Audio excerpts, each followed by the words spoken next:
time to get this show on the road. All right, good afternoon, everyone. Welcome to Smudcast number 8. Well, that's a really big number. It's the wrong number. Let me fix that. Ooh. And was that your Bela Lugosi impression? No, it was not. I'm too out of it to do impressions right now. Anyway, Smudcast number 892. Marvel's Spider-Man 2 was a total failure in hindsight. This is from Tactical Bacon Productions. We covered him before. He does some good stuff. And this just came out this month, so it's got over 100,000 views. And yeah, this game came out 2 years ago, I think. And this was the one with all the stuff that people were questionable about regarding Mary Jane, her model, her missions, the inclusion of all kinds of side quests that didn't quite fit.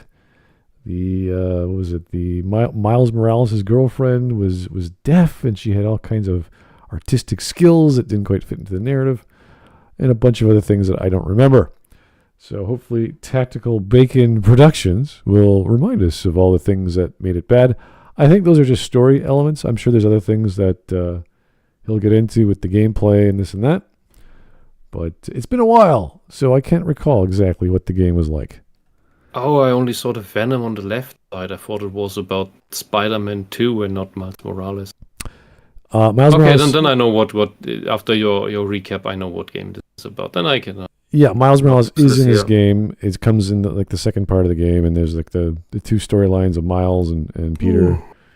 Yeah, you can switch back and forth between the two. Yeah, so people didn't like that too much. I guess it was like a passing the torch kind of game. But this had all kinds of stuff in the news back in the day. I didn't care. It was like, whatever. It's Spider-Man, fine. You must give the torch to all the women's and all the blacks. I don't know. Well, actually, yeah, that's how the game ends, actually. Peter Parker pretty much tells Miles, he's like, yeah, you got it. I'm done. We're not doing this. I'm not even joking. He's like, yeah, he's like, you got it. I'm going to focus on my life. Oh. Great. And that was those years were the era of just passing the torch to crabheads. Games and movies. Who knows? That thing, Bayonetta 3, God of War Norse nonsense.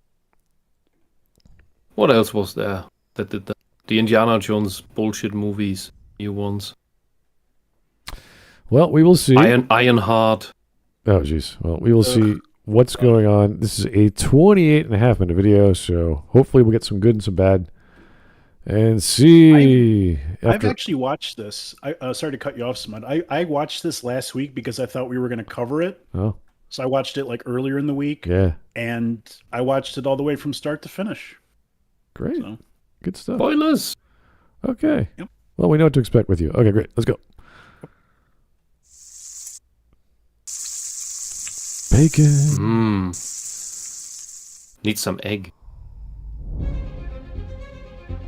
I like Spider-Man. This should come as no shock to anybody who's frequented my channel for a while, given that I've made multiple videos on the matter. But either way, I do like Spider-Man. I wouldn't call myself a hardcore fan, as I've yet to read a comic book in my life, but I'll always go out of my way to watch whatever movies or TV shows involve the webhead whenever a new one comes out. Growing up, I liked how cool he was as a superhero, but as I've grown older, I've grown to really like his relatability. He's awkward, he barely scrapes by a lot of the time. Sometimes his best just isn't good enough. And that's more real than any amount of goons punched. As an adult, rewatching Sam Raimi's Spider-Man 2 is downright difficult at times because of how true to life the depiction of burnout and overreaching really are. And those are themes that often follow Peter Parker throughout all of his interpretations, including in the most recent series of video game adaptations, the Marvel Spider-Man games by Insomniac Games. With that said, as I've been staring at my game, I think that is exactly the thing that is missing the Tom Holland Spider-Man movies. He's still he's more just plain comic relief, but more as if in a parody movie of Spider-Man instead of a Spider-Man movie. I guess if I watched the... I will say when he's in other movies, yes, he is the comic relief. Yeah, but even in... comic relief. I remember the I can't tell them apart anymore. The one with the long bus ride scene. That felt more like a Saturday morning cartoon nonsense, and it just at the same time managed to more depict him in a negative manner, where he was actually incompetent. And while Spider-Man is a comic relief character in some manner, he is not incompetent. But these new era movies, woke era, some might say, they always depict the male heroes as incompetent, even when they achieve something. And that is what bothers me. All right. Staring at the shelf for hours on end, trying to think of new topics to make videos on, my thoughts kept coming back to my corner of PS5 games, and in particular my copy of Spider-Man 2, and with that, I kept returning to a single train of thought. Man, Marvel's Spider-Man 2 was such a disappointment, wasn't it? But I couldn't really nail down exactly what it was that made me consider it such a disappointment, so I wanted to explore my own thoughts on the matter. So I did something I rarely do. I played through an entire trilogy of games back to back. I decided to go through the entirety of Spider-Man 2018, Miles Morales, and Spider-Man 2 in order to get a full range of my opinion. First of all, we need to examine what it was that made Spider-Man 2018, and to a lesser extent Miles Morales, so good in execution. Because all three of these games fundamentally play well.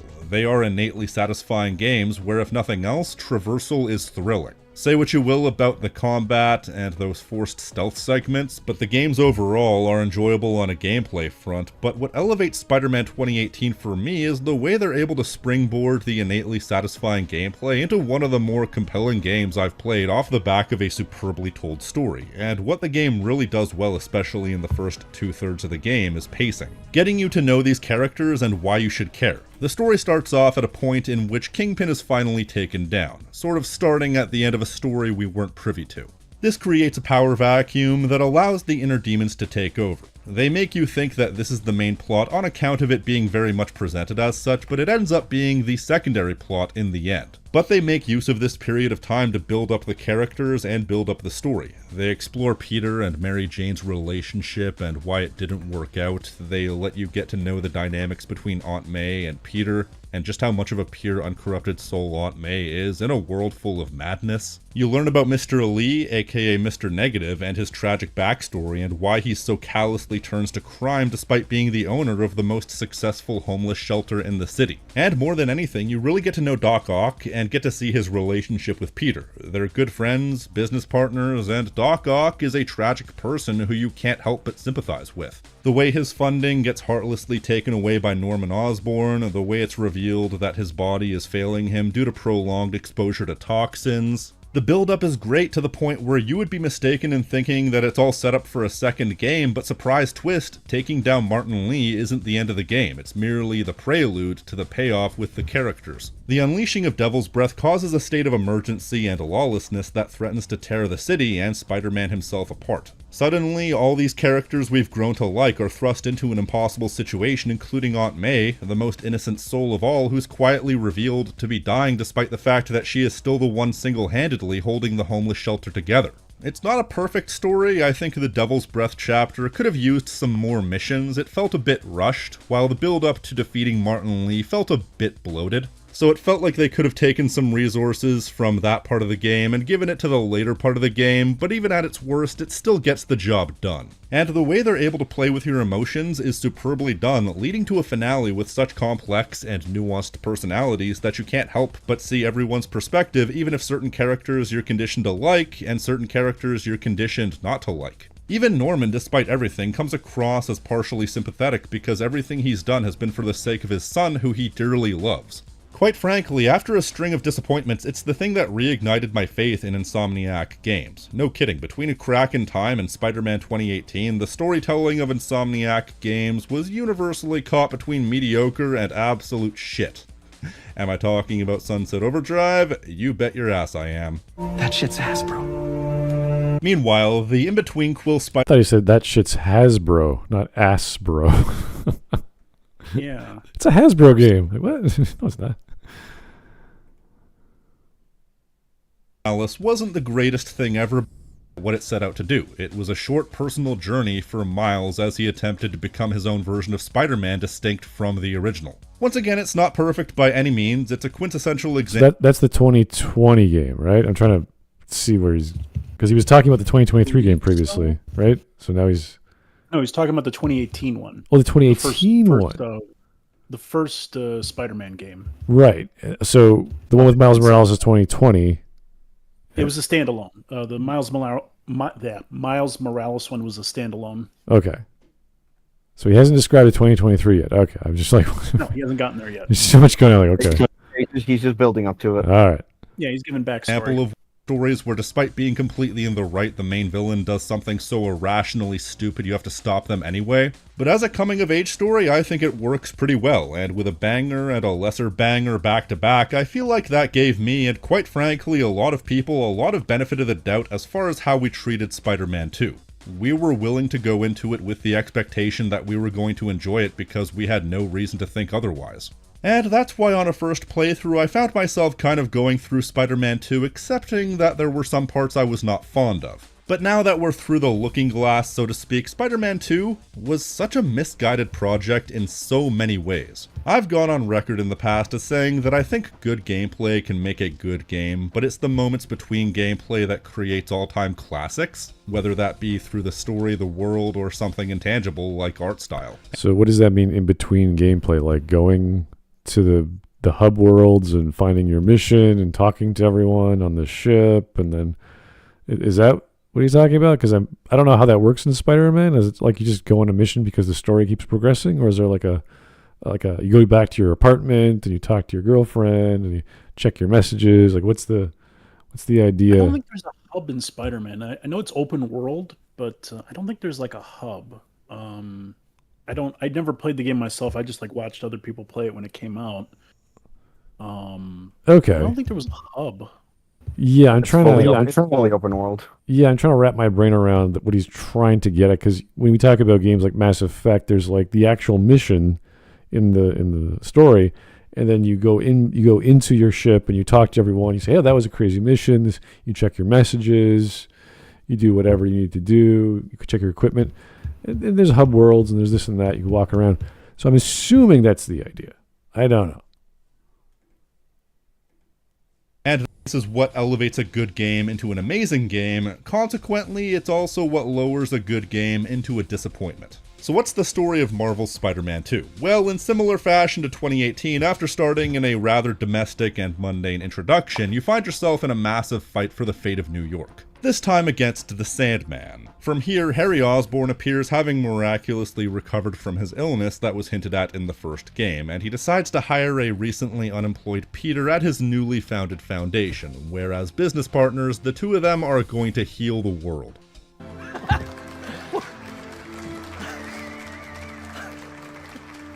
And from here, the game takes on a somewhat similar structure to the first game in the sense that the first two-thirds of the story tell a story in its own right, but also uses the story to springboard into a different but connected story for the final third. This time, the first two-thirds are about Kraven the Hunter. Kraven is probably the best villain in the game from a pure characterization standpoint. I'm not too familiar with him outside of this game, but the impression I get is that he's normally just a noble hunter who hunts the greatest prey because he enjoys the challenge. And that's what makes him an effective Spider-Man villain. I could be off base, but that's the impression I get.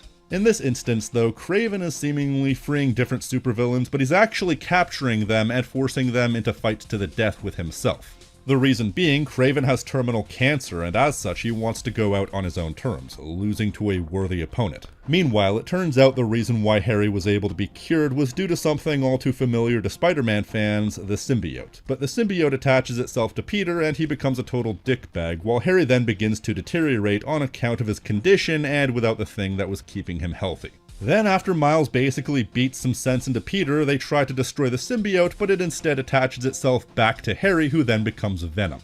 Following this, we enter the Devil's Breath portion of the story, i.e. the second, but ultimately main story, where the symbiote uses Harry's own good intentions to trick him, insisting that they heal the world by infecting everyone in New York with the symbiote, therefore making them better than human. And eventually, they will go on to infect the world. Whoa!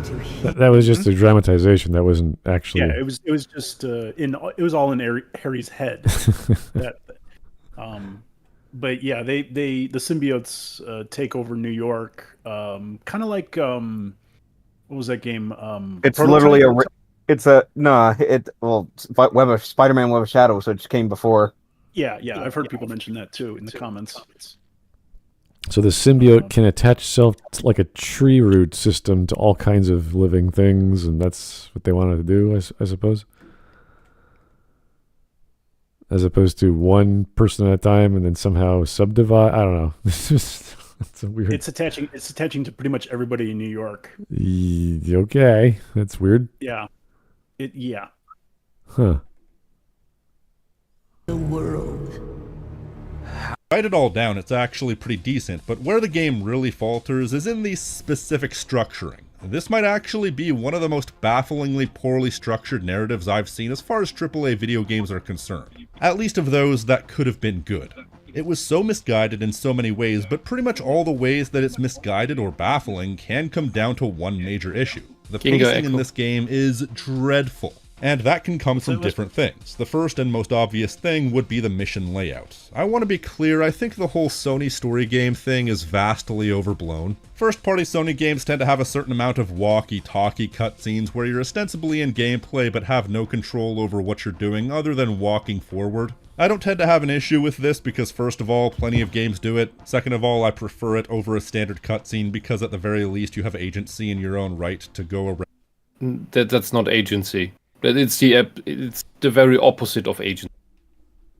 Yeah, you can walk around during that, but that's fake effectively because you're still locked in a tiny.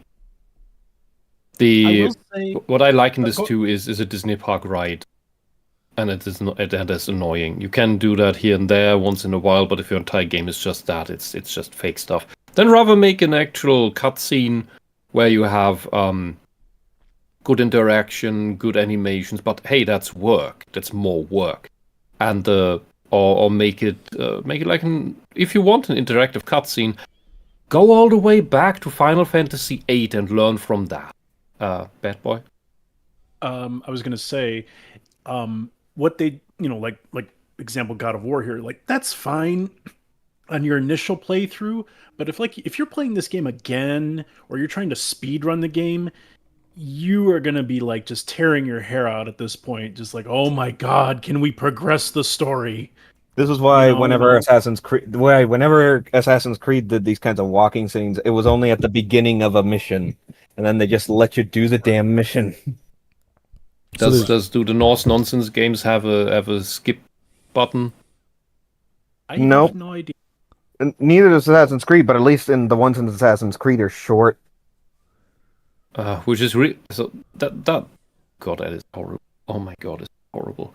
So in most fighting games like DMC, Bayonetta, you can skip the cutscenes, but and then you have for games that are a bit closer to this, you don't just have skip the cutscene, but you have some wonderful idea. And again, why don't people learn from Asura's Wrath, where when the boss, especially the bosses, have their little speech of how awesome they are, you can cut that short with a shut up button.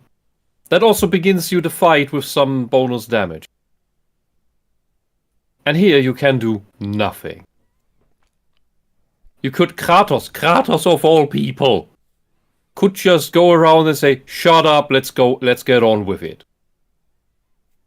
Well, I do remember Chrono Cross on the second playthrough, you do get the frame skip button, and you could do that for everything. So fighting, cutscenes, just everything. So I wouldn't mind having that in every game. You just go crazy with the frame skip and just keep going, and speed up every scene. Isn't that around and experience the world? While most of the games I've seen do this aren't nearly as story heavy as people claim. Like if you take a game that's ostensibly a movie game, then take a cutscene compilation at a full long play, the disparity is usually pretty vast. Fourth and final, most games I've seen do this don't actually do them very often, and they're rarely long, and if they are, they're usually positioned at a point in the story where if you like the game, you're invested enough to be okay with it. However, I think Marvel's Spider-Man 2 does the worst job at this style of storytelling I've seen in any game. Now, let's take a look at Spider-Man 2018 for a second, because there were scenes like this in 2018, and even Miles Morales. But there's a big difference. In the former two games, these types of scenes were rare, and were often fairly quick. For example, there's a mission in 2018 where you have to crash at Feast because you got evicted, and all you need to do is go to May's office, which takes like 20 seconds. However, you can explore the homeless shelter and speak to people if you want, get some fluff dialogue and whatnot, but ultimately the example that just came to mind. Xenoblade Chronicles 2. That game has 10 hours of cutscene. 10 hours. And it still has the walkie stuff where everybody talks and there's a little thing here or there, but it's never in your way. And you can skip the cutscenes. 10 hours. Just saying. Can do this right.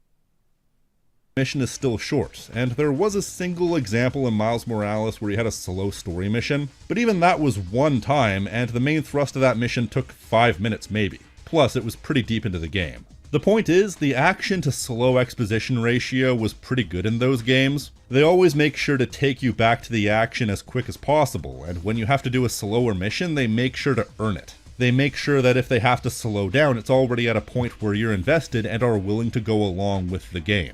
However, in Spider-Man 2, the second major story mission is an interminably long, slow-paced story mission. Basically, this is when Harry returns, so after walking around May's house for a bit too long, you have to ride your bike over to your old high school and then break in for old time's sake. This is interspliced with a flashback to when you had previously broken in when you were both in high school. This is obviously meant to establish the relationship between Peter and Harry, but it goes on for like 20 minutes, and most of it is a boring stealth mission where you don't even get any interaction between Peter and Harry. I feel like you could have cut this mission completely down, had it to where you only do the short segments in the modern day setting, and then relegate the flashback scenes to short highlights. You could have cut this mission down to like 5 minutes if you wanted. Instead, we're barely in the door and are expected to eat shit.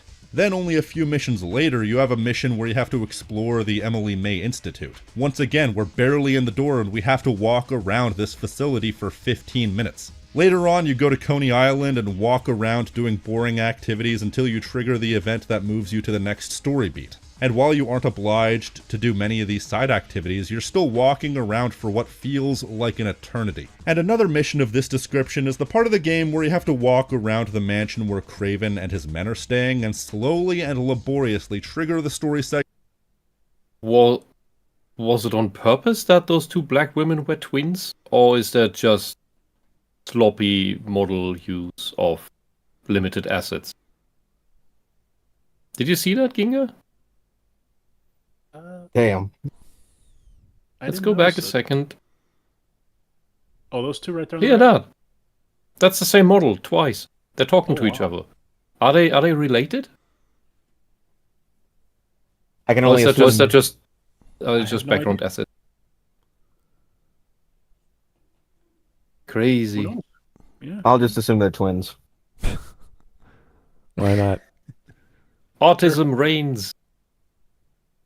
And his men, and slowly and laboriously trigger the Raven's bodyguard, this tiger meat with tranquilizer in it, and while a good chunk of these missions do eventually get to the action, far too much of this game hammers my goodwill by forcing you into these slow, methodical, dull-ass missions that half the time don't even build the story particularly effectively. I feel like goodwill really is the phrase here because it feels like the developers expected my goodwill to stretch far enough that I can simply be accepting of the dullness that this entails, but I'm sorry, this just ain't it. You could theoretically cut each of these missions in half, and even once you're actually in the action is good, I would argue the combat is actually far better than the combat gameplay from the first game especially. The parrying system is nice, the multiple varieties of web and combat abilities makes for some good variety. It's solid, but in a lot of these missions they feel far too dragged out. For example, there's a sequence of missions one after another where at first Miles is trapped with Martin Lee and is expected to fight to the death. The winner goes free. You have to fight 3 separate health bars and then fight an internal battle against Martin Lee as he's attempting to infiltrate your mind. Then immediately after this, the next mission has you fight another 3 health bar boss fight, followed by another 3 health bar boss fight in the exact same mission. That's 3 boss fights, one after another, that in total take up something like an hour's worth of gameplay. Is there any reason why every single fight had to be dragged out for so long? It seems like the simplest tasks take forever. Breaking Tombstone free takes forever. Being in Peter's mind when he's taken over by the symbiote takes forever. The boss fight with Scream has 4 separate health bars for no discernible reason. And I think most egregiously, the entire first mission takes forever. I understand the idea of making the Sandman boss fight long and elaborate, with multiple different stages within the boss fight being used to establish different mechanics in a more intimate setting, but then after the boss fight is done you have to do multiple cleanup missions when these could have easily been cut and nothing would have changed. Is there any reason why they needed to make everything so elaborate? And the sad thing is, despite much of the game feeling drawn out, the story feels truncated and rushed in certain areas. A friend of mine used the phrase scope creep, and I feel like that's the perfect way to describe it, because this game obviously tries to do far too much in not enough time. And as such, there are a lot of things that could have been cool but simply had no time to be fleshed out. It's like every individual moment is stretched out, but the story beats themselves feel rushed because the game simply tries to do too much. I don't know if scope creep's the exact term to use. That relates to game development where you're adding features. You're not adding scenes. Like that seems to be more like level design. We have this other level. We have this. We want to do this other level. We have this other scene, and we have to make a level for that. That's not really scope creep as game design goes. That's just doing too much and having too big of a story or too big of a level, and you want to use all your assets, for example. So scope creep would be like you want to have like different combinations for fighting, and you just keep adding more and more and more, and you're pushing the game further along the release date, and the game itself is still the same in terms of size. It just has more stuff that doesn't need to be there. Plot attempts to tell the entire symbiote arc in like 15 hours, but really it's more like 5. The arc of Harry coming back from the dead, catching up with old friends, realizing his strength, the symbiote bonding to Peter, Peter turning to the dark side, defeating the symbiote creating Venom, Venom taking over the city, and the defeat of Venom. Meanwhile, it also has to fit the story of Kraven in there, as well as the payoff to the previous game with Martin Lee, as well as try to fit several other subplots of varying relevance. The game makes the same mistake as Spider-Man 3 the movie and tries to do too much and also attempts to tell a story that needed more space. As such, many plot beats take a hit. For example, there's a point in the story in which Harry realizes that the symbiote gives him amazing powers and he becomes your de facto sidekick. What are you doing here? I'm helping you out, Spider-Man. You're welcome, by the way.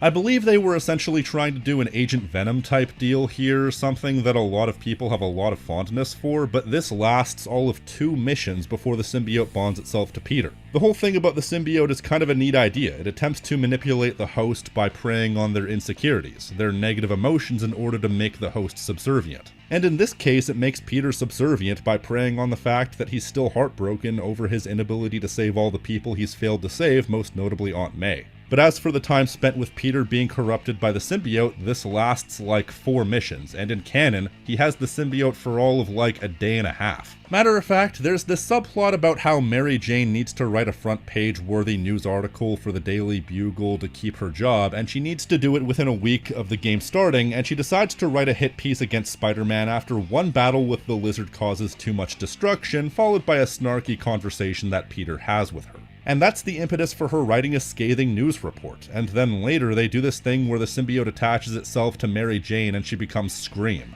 In this case, preying on her insecurities in regards to Peter and their relationship, but she gets turned to Scream, and then she's able to snap out of it after a single boss fight, which in real time is like 10 to 20 minutes. which means the plot point ends just as quickly as it began, and hilariously, Mary Jane's inner turmoil of wanting to be a journalist at the Daily Bugle and her relationship with Peter pretty much begins and ends in this mission. She gets a call from J. Jonah Jameson about how great her front page story was, and she gets a promotion. The exact same mission, she decides to hell with the Bugle and quits. All of this, literally all of this, could have been cool if they'd have just let these plot beats breathe. If you ask me, I feel like there's a lot of this game. Again, please pause the video, otherwise we can't understand you. Oh, sorry. Yeah, that was a stupid plot line. The whole, because I vaguely remember like Jameson was like firing everybody that couldn't get a front page story. I'm like, dude, you're gonna run out of reporters at this point, you know. And he only picks her story because she bashes Spider-Man, basically. Oh. And then she's like, I don't want to do that anymore. Sorry. Does she quit working for Jameson, or is she? Yeah. Oh. She quits. What? So she's been a reporter all this time, and she felt. I think it was like Peter was like, "Hey, I can't believe you put," because like he said in the video, it was after his first battle with the lizard, where the lizard got away. And she published a story saying like, Spider-Man, he wrecked a lot of stuff, trying to capture him. And Peter's like, hey, I don't appreciate that.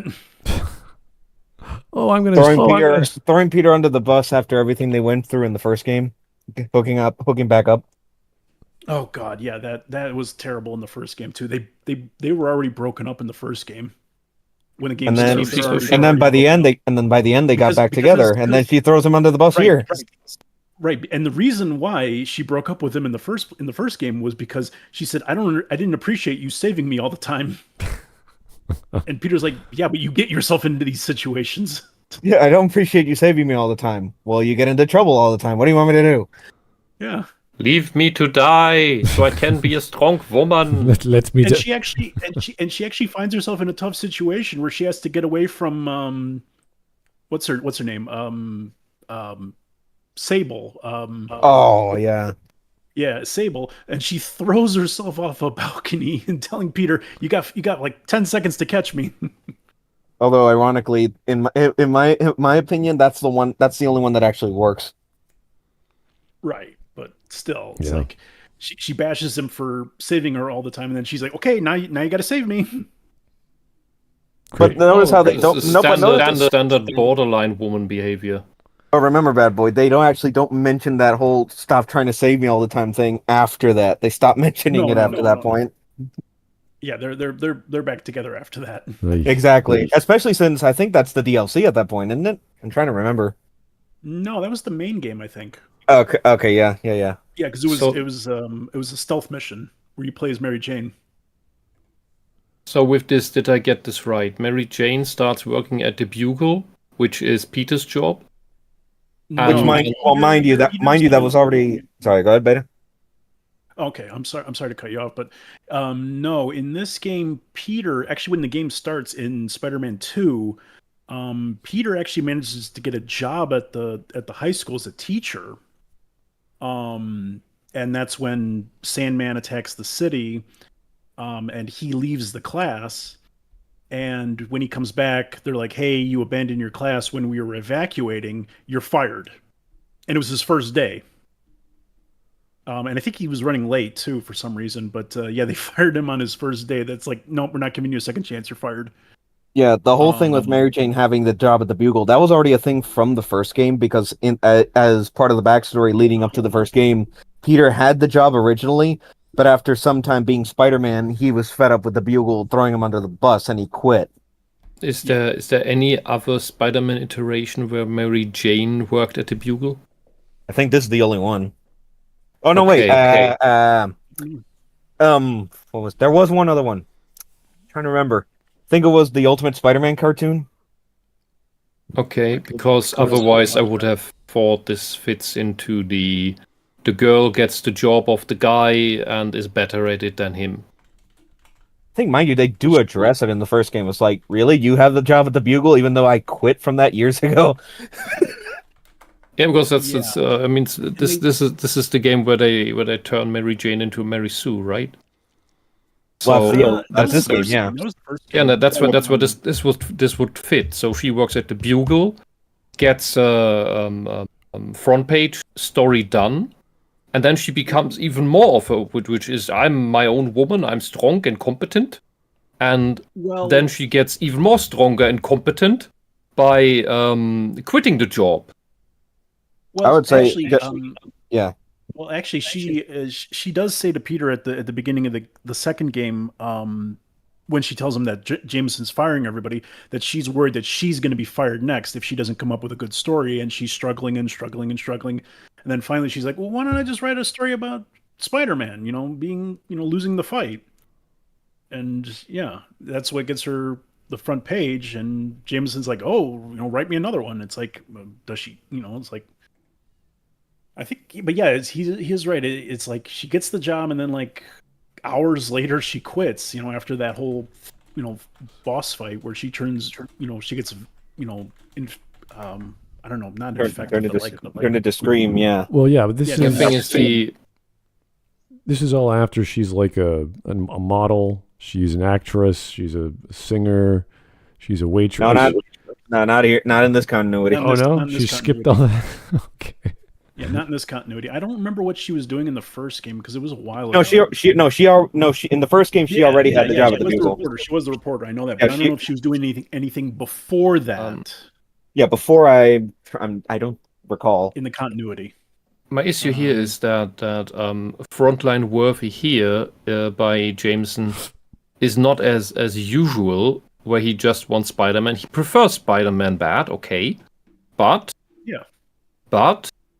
here he, at least the way it's presented to me so far, it sounds like Jameson solely wants. He fires people for not giving him front page stories, but what he only wants is write me something negative about Spider-Man, and that is not really what fits with Jameson to me, because in the end he is more profit oriented than he hates Spider-Man. To be fair, he didn't ask for a Spider-Man story. That MJ just came up with the idea, and Jameson just took it because it's Spider-Man. Yeah. At least that one thing. I think he was in the beginning too, where in the beginning with the whole Sandman attack thing, like his limo gets swept up by Sandman, and they pull it out, and he still. Oh! Now I remember. His limo swept. Jameson's limo is swept up by Sandman, and they pull the limo out, and they pull him out of the limo, and Spider-Man actually delivers him to the hospital, like carries him over his shoulder. They both do, yeah. Yeah, and they're like flipping him around and everything, and they put him on a gurney at the hospital, and he's like, "I'm suing the hell out of you, Spider-Man." Even though he saved him essentially. Which I'm pretty sure right before or right after saving Jameson is the flashback to when Peter first met him. Oh yeah, he was on his way to the job to get the job and deliver the pictures of Spider-Man. All right. Back in the day. So in the Insomniac game, or the video games of Insomniac, the Spider-Man world, she's only a journalist for the Bugle. She's nothing before that. Yeah, within the active story of the Insomniac game series. Yeah. All right. Okay. Plainly truncated. And I feel like the ideas can largely be blamed on a lot of unnecessary bloat. Aside from the examples I've already mentioned, there's a particular mission early into the game where you have to help Black Cat. She's being hunted by Kraven's hunters, but during the chase, she steals a magic wand which she wants to use to get to Paris. Obviously. Yeah. First of all, she not even just the actual line that people caught on to at the end of the mission. The fact that she broke into the Sanctum Sanctorum, how? Yeah. She stole from Doctor Strange. How did she get in there? First, that was my first issue when I saw that mission. Also, yeah, Giga, it's great and everything, but also it's that lame fucking joke. It's like, oh, I'm doing this to help my girlfriend. You wouldn't know her. She lives in France. That's literally the reason why she's doing this. She wants to go be with her girlfriend in France, and it's like, wait, is she does she have a girlfriend? Like, what the fuck? Where did this come from? Can she not plan a vacation like a normal person? I'm sure she's being hunted by. I think she's being hunted by Craven's guys. I think. Oh, yeah. So I was like, a lot of the because Craven. Yeah, because early in the game, Craven sets out not just for the 2 Spider-Men and the Lizard, but a whole bunch of the quote-unquote super criminals, which Black Cat does fall under, even though she doesn't have any actual powers. Yeah. So I can't remember who Craven captures. I know he captures Scorpion because you saw it in the clip there. He captures Peter he captures Peter at one point when he already has the symbiote on him. Right, but I'm saying like he captures Scorpion. He does kill him after that scene, where Scorpion's stabbing him repeatedly in the chest with his stinger. I think he kills the Vulture off screen. Jeez, because you see his wings like in like a storeroom or something of Craven's hideout, and Mary Jane's like going through. He's like, oh my god, he got Vulture. I forget who else he killed. I know he captured Lee. He was going to kill him too, and he captured the Lizard, obviously. But which Martin Lee has a dedicated mission later on. He killed like a couple of villains off screen, Craven. Yeah, which ties into the whole thing. He's out going after all of the super criminals, not just not just Peter and Miles and the Lizard. Yeah, and that's why Sandman was going crazy at the beginning of the game, is because he was captured and he managed to escape. Yep, and he didn't want to be recaptured. So he was like, and I think they said he's like, his brain is like deteriorating or something like that because, the experiment on him or whatever. More or less. He's like losing his mind or something like that. Which is why they have to stop him. The plot of Black Cat is that she has to escape Draven, so she's going to go use the magical... Sorry, she's going to use the magical device she somehow stole from the Sanctorum.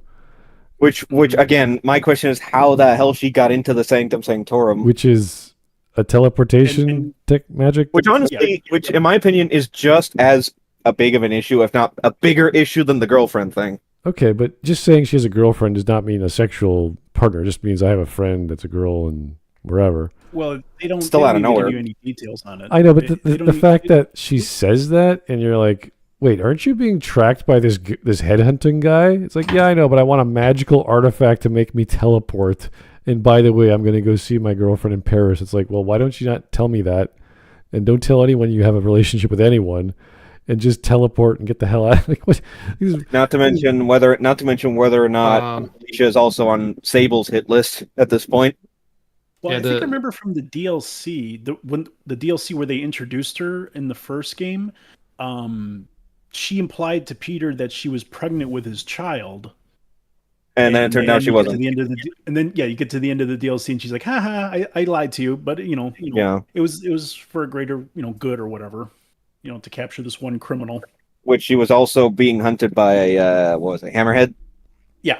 He was the main villain of that DLC. But basically, it was basically saying, like, she's untrustworthy. So it's like, how do we know she's not telling the truth about this? Which she's not this, she's not this manipulative usually. Yeah. And clarification: a girlfriend in English, when used in English, does mean a relationship.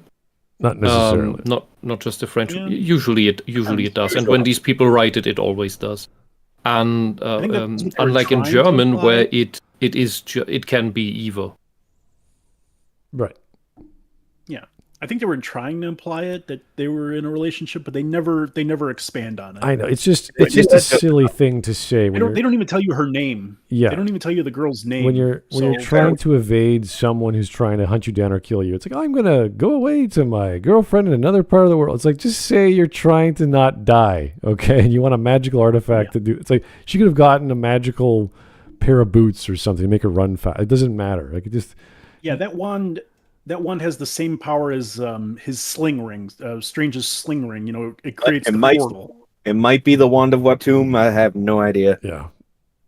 Anyway, it's a silly thing to introduce her. She didn't have to go through all that. Anyway. We are at 17 minutes and 46 seconds. I know, we're just blowing through this. Zipping through this, yeah. Hello, Ken. Do you have anything to add? No, that's okay. He's silent. You're here. That's all right. We're good. We're almost done, so we may as well just keep going. history, we have difficulty giving her the benefit of the doubt, but ultimately she keeps her word. She teleports to Paris, gives you the wand, and that's that. And let me ask you something. What the f*** was the point of that mission? I get that this mission allowed them to show off the hardware by having us tell. The only place you can ever get to Paris is the Eiffel Tower. Paris has no other places. It's only the Eiffel Tower. Just notice that. But what point did that mission serve from a story perspective? The only thing that came of it was Black Cat telling us the location of Tombstone, which could have easily been established in a number of different ways. Heard some chatter about the steel foundry in Williamsburg off a radio That I looked swiped painful. from those hunters. Sounds like Tombstone's there. But they wasted time, effort, and resources that could have been allocated elsewhere on something that felt completely superfluous. And there are multiple instances of this, and unfortunately a lot of it has to do with Miles. Here's the thing, I misremembered Miles being less imperative to the story, but now that I've played it, I can safely say that he is a lot more important than I remembered. But still not nearly enough. There's a large chunk of the game that doesn't actually involve Miles at all because the main part of the plot has to do with Peter, MJ, and Harry. Not only that, but most of the villains don't really involve Miles because they are villains specific to Spider-Man Classic. What investment does Miles have with Sandman, or the Lizard, or the Scorpion? Nothing. And he feels like a hanger-on. And to be quite frank, that is part of his story arc. The idea that he is sometimes a hanger-on, and the fact that sometimes he plays second fiddle because he's not as quote-unquote important as Blah. Yes? What just happened? What? It might be Ken, but we still can't hear you. Have you checked Discord settings on using the correct device? Yeah, that tends to happen. Yeah. Anyway, Ken, figure it out, buddy, and then be sure to say hello because you're here. Yeah, he says his mic is not working All right. Well, in the. can't help you there, Yeah. buddy.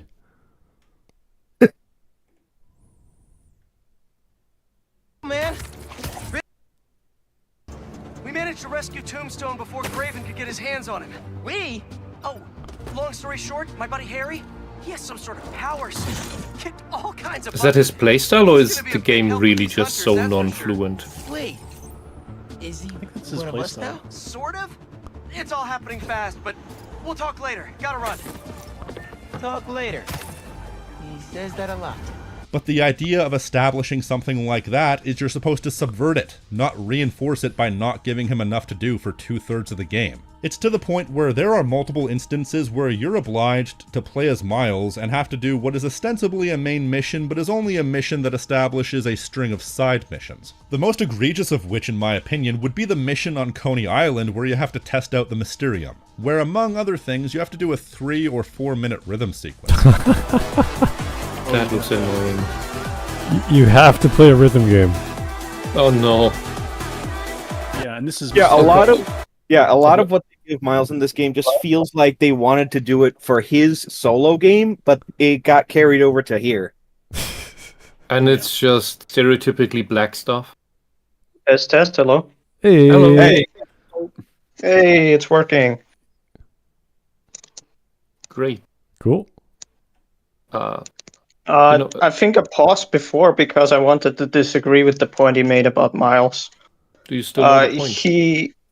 He mentioned that he thinks that Miles doesn't play a big enough role in everything that's going on, which the game wants you to think this, but in actuality, he's more important than Peter in his own story.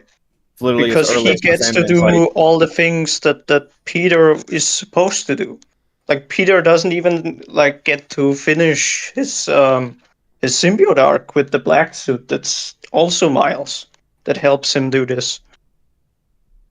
Miles is essentially the one that finishes off Sandman. He's also the one that defeats Venom. And When he was unlike nowhere near that scale. Peter in the first 15 minutes of the game dies almost 3 times if it wasn't for Miles. It's so stupid. Sandman is supposed to be somebody that is already an established villain in this game, in this universe. And he dies 3 times almost. And Miles gets hit once and then never again. And then he just wins. Yeah, that seems to be the essence of these types of games that came out in that era. That hopefully is over soon. He also showed that one scene in the amusement park, which he didn't even comment on, where for some reason Peter struggles to hold up the Ferris wheel and pull the person up at the same time, when this should be extremely easy for him to do because he can easily lift that weight. Which Raimi Spider-Man at the beginning of his career could very easily do. Yeah, this is not something crazy for Spider-Man to do. He can easily hold the Ferris wheel and pull the person up. But the game was like, oh no, I can't save the person. Harry needs to help me. It's like, what? Which is why I find it...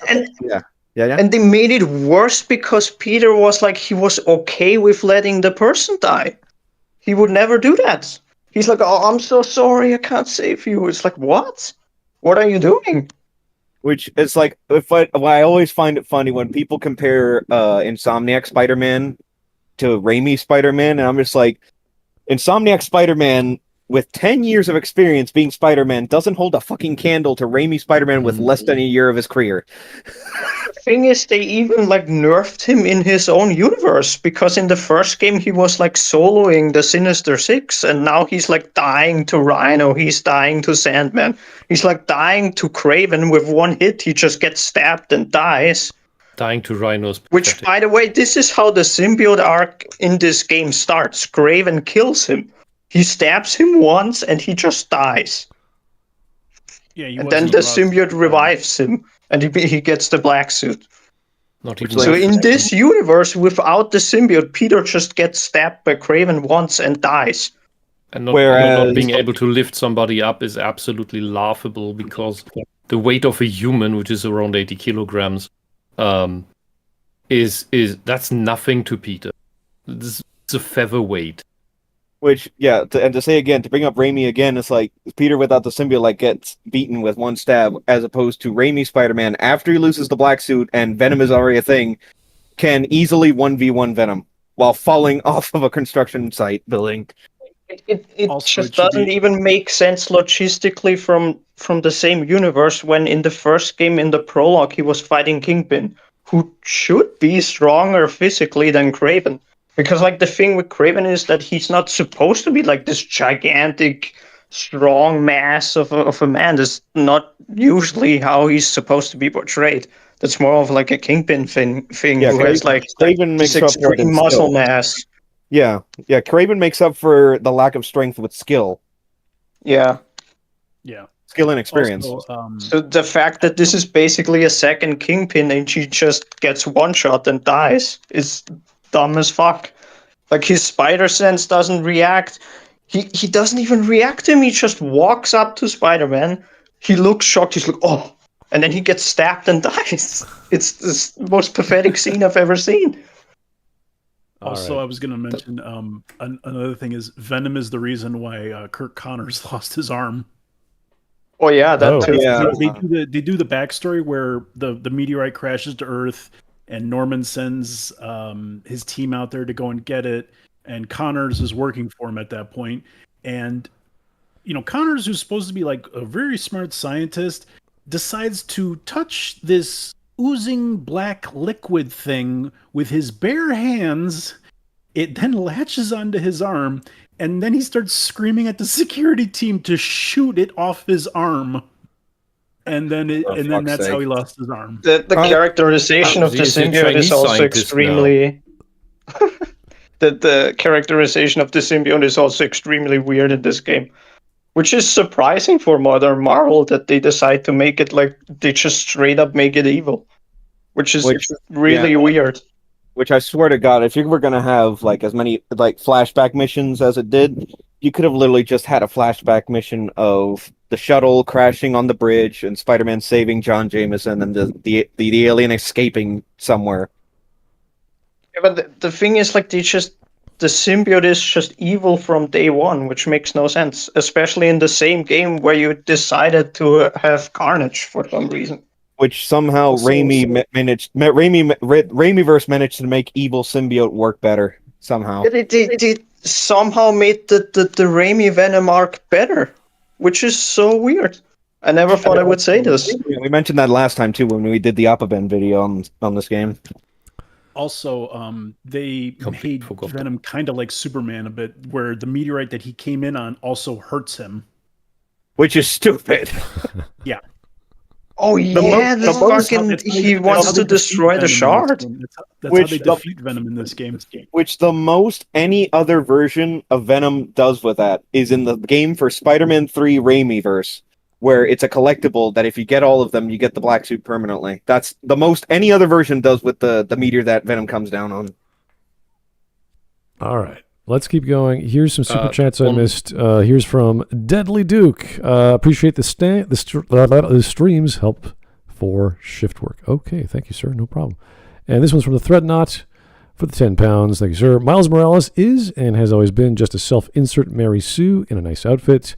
Here he takes every single relationship Peter has and makes himself the main character, replacing Spider-Man. Well, effectively, he is a Spider-Man. But they literally do want to replace Peter with Miles, even though, as I've said many times before, Peter's the person that put Marvel on the map more than half a century ago. And even if you cut down Spider-Man, that will still not make people like Captain Marvel as the icon of Marvel. Hell no. No, of course not. I have to sit up for this one. It was Miles Morales, not Miles Morales. Sorry about that. Yeah, that's Thread's name for Miles. Yeah, and that's and that is the intended pun. But what I wanted to add to this one thing, the unskippable, annoying rhythm game. It's ever more blatant and scarring, even how many horrid parallels there are between this game and Bayonetta 3 and how they're strung together in bad writing and bad game design decisions. Of course, Bayonetta 3 is worse by far in that. Because in that game, one of the boss fights, they actually replaced with just a rhythm game. And it's a really basic one that is not fun and just annoying and way too long. Instead of fighting the demon toad thing, you have to play a rhythm game where it's just left or right. It's oh god. Not even as a quick time event.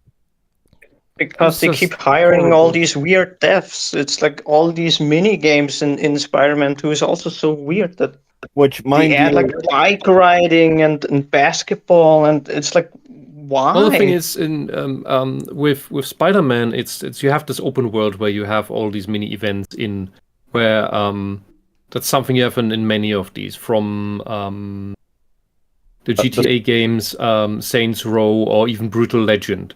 And some of these are repetitive. The problem is that these here are just horrible and annoying. Yeah, the difference between this, if I can say this, the difference between this game and how it does it versus the older Spider-Man games that had like mini games and different event missions and stuff, at least those older games, especially Raimi Spider-Man 2, the game, they still had a lot of those stick to the core gameplay. Yeah, there was things like races and challenge missions, pizza delivery missions and stuff, but that all still stuck to the core, to the same core gameplay. It was about Spider-Man and the way that when I knew types like that in uni, the way they put things in games is they just want to put in there what they like to do, which works as long as they make completely their own game. But the moment you put them on to work on somebody else's franchise or somebody else's idea, they still just put their own stuff onto it instead of putting stuff in there that works for the thing. And that is what we see here. But the thing is, the lead dev of Insomniac literally admitted this. Like, he said he knows that the people don't like the MJ missions, but they want to put them in anyways because they want you to like it. They want you to they force you to like this. Mm-hmm. Yeah. And that's why everything must become this, so that you have no choice but to use this.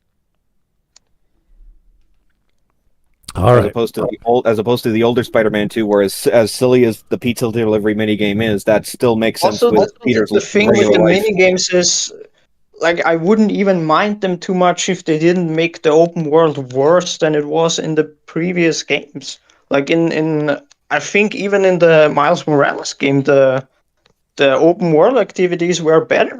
There was like more randomized crimes that could keep happening, that you could loop endlessly with like variation between what could happen, and that shit is just missing from the second game. Yeah, Just have the same three crimes that keep happening over and over. Which at least Miles' solo game has the advantage of, like, the whole list of side quests was as a way of building up that Spider-Man's social media presence. Like, it's literally like Genki helps you out with that. Okay. Let's keep going. Rude. But why the f*** did they waste resources on this? This is such a bloated AAA gaming thing to do. Meanwhile, when it comes to the side missions specific to Peter, guess what? They're all completely optional. I want to see that None again. of them... That is such bad animation. Look at the hair when this whatever person takes off the. Where are we? I don't know. Where are you putting us? I was just scrolling back a little. There. There. Little more. While you get there, it's like, while you get there Almost. again, like, why? Just a little. Yeah, but again, some of these are just Yeah. Look at the hair when this person thing takes off the mask. Right. Comes to the side. It just clips through. Ooh, that is so bad. That is so bad in this age. Oh, everything must be super realistic looking, and then you have this kind of the clipping hair. Do you want to go in slow motion or something and see it? Like, it's not a big deal. No. Did you not see it? Look at her hair. Look at her hair here. When she takes off the mask upward, the hair does not react. It just clips through the hair. Through the mask. Yeah. There's no movement. Yeah, that's what happens. It's just so crazy how ugly they made her. Like, this put is not so what she much looked like in effort the into first putting game. so many strands of hair there, individual hairs, and then there's no movement. And this is also the same developers that put a Cuban flag where a Puerto Rican flag should have been and claimed it was a mistake. Aren't they the same? Fuck you. I take offense to that. Excuse you. It had the same colors as the Mexican flag or something like that, and they decided. No. It's just the fact that. No, it's just part of the whole thing where, like, the Cuban and Puerto Rican flags are literally the same flag, just the colors are the other way. Right. There was. They messed it up twice. That was funny. Yeah, there was also some incident years ago where they mixed up the German flag with the Belgian flag. That's a bit different, yeah. Not really. One is horizontal, the other is vertical. That's it's pretty obvious. That's even worse. Anyway. Peter, guess what? They're all completely off on you. You can choose to do them, or you can choose not to. But they needed to give you a reason to play as Miles, so they made it a point to make side missions main missions. Because they couldn't give him enough main missions, because guess what? He wasn't as imperative to the plot as he should have been. And that's the tragic thing. When you really look at the involvement of Miles in the story, some of the issues in the pacing can sort of be blamed on him. Oh, now I know who he reminds me of. That scene just now with his mask off, with his where he's leaning forward too much with his hunchback. He reminded me of Johnny Somali. Oh God! He's not as ugly. I yes, but the whole his posture. All right. The hair also doesn't help. Yeah. Oh, God, Wisp. No, I'm gonna think that every time I look. This was a major element in the game's advertising. The idea. Yes. Yep. What? Yes. I think I killed Bad Boy. No, I'm still good. What has happened? No. Sucker punch to the gut. Someone paused it. No, it's just like, no, I'm not gonna be able to get that on my head. Every time I look at Miles or Johnny Somalia, I'm gonna be thinking that. Ugh. Oh, just perfect. Anyway, let's keep on going. idea of freely being able to switch between two Spider-Men, but apparently Captain Obvious wasn't around to let the writers know that you can't attempt to focus on two main characters equally, because one is always going to come across as more superfluous, or at worst, come across as an afterthought. And they definitely tried to make Miles as important, given the fact that they gave him just as many alternative costumes as Peter, but that's indicative of the struggle right there. Miles has existed since like 2011. And it's great to see that he's so quickly become as iconic as he is, but you can't attempt to... No, He's he not hasn't iconic. at all. 10 years, over 10 years, 15 years now. Holy shit, almost 15 The years. Spider-Verse movies are like the only reason people even know who he is. Yeah, It's the only ones years- where he was accepted somewhat. Yeah, close to 15 Yeah. years for Miles. Close to 15 years for Miles versus 63 years for Peter.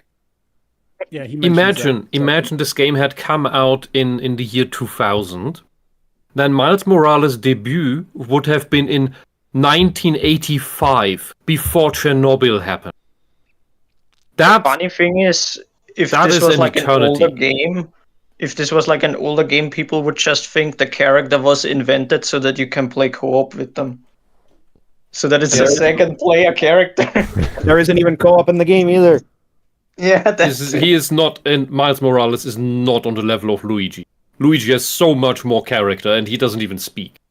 Yeah, it's like he's and let alone also Ken from Street Fighter. That's another number 2 in gaming. But equally yeah, focus on him when it comes to imagine that, content like 1985. alternate costumes, because Peter Parker's Spider-Man has been around since like the 60s, so he has so many more decades of alternate costumes. No, Spider-Man was successful pretty much from the beginning, wasn't he? No, that's what you just said with Peter. Yeah, but that's not that he has so many years ahead. Well, the idea is That's just Miles Morales has almost 15 years of failure on he's him. making a weird point again anyways, because he's like trying to use the timing of the characters in order to complain about like the skins in the game instead of the writing. yeah. If Yeah, Miles just was because- awesome last year, like it wouldn't be a problem. Everyone would know who he Like was. he's saying, oh, Spider-Man was around for 60 years, so there should be more skins in the game. Like that's his argument. He's complaining about the I costumes. also love the face we paused on too, by the way. Yeah, when in actuality the actual argument is that there should be a lot more focus on Peter exclusively because he has so much history. It's like he can hold a trilogy. He's held so many games up on his own at this point. I have a feeling It's just like Spider-Man is an absolute... from a logical standpoint, they made one game with Peter and then immediately want to get rid of him. It's so stupid. Not to mention No, it's malicious. Not to mention like the decade and a half of games prior to the first Insomniac game, where almost all of them were really good. Yeah, because they know and or fear that a solo Miles Morales game would flop. They have to push it in. They have to force people to, hey, we're getting rid of the original. You will like the new guy or else. Well, Which the also- thing is, and they that's had what the, they they did had the solo throughout. game. He does Yeah, have his that's- own solo game. Yeah, but Yeah, but it didn't sell well, right? From what I remember. I was about to say which what the I whole said. which the whole strategy isn't working because Miles's game sold noticeably less, very Yeah, noticeably yeah. less than the first game. It never And the thing works. is, they wanted Imagine. to make it. They wanted to do the same thing. Like their main thing was like, oh, people are gonna buy a PS4 so they can play the Spider-Man game with Peter. And then they made the Miles Morales game, and they're like, oh, it's gonna be a launch exclusive for the PS5, and nobody cared. Nobody wanted to buy a PS5 for Miles. And look, it's imagine the next Bayonetta game would be solo Viola. Who cares? No one's gonna buy. Yeah, like Bayonetta nobody 4. cares. Exactly. That's why they do this. It's so they just don't get it. On the other hand, people No, will they buy. do get it. On the other hand, people will buy Devil May Cry 6 if it stars Nero, because Capcom, Ichino's team did it right with Nero. Yeah. Okay. I'm not sure Yeah. what the sales figures are for these games, but I'm sure that Insomniac's still going to keep going. I'd rather had they had Astro 2. bad with the second game because they spent 312 million on it, and the sales were angering them, so it didn't seem to make much money back. All right. The attempt was admirable, but in execution, it didn't really work out, which is a statement on the whole game, really. But the sad fact is, I don't think there was anything you could have done with Miles that wouldn't have taken away. If you excluded him from the game overall, that leaves a big old elephant in the room as far as where the guy is and what he's doing. But at the same time, you could have theoretically reallocated those resources into fleshing out the more important characters. If you try and give him equal billing and try to give him just as much story involvement as Peter, then the game risks being bloated, but at least then you'd be making the most out of him being there. But if you tag him on as an afterthought, well, he's an afterthought. They put themselves into an impossible situation, and I feel like he was caught somewhere between options 2 and 3. So regardless of where he falls at a moment-to-moment basis, either way it's not giving him the recognition or justice that he deserves. I like Miles. He deserves none at all.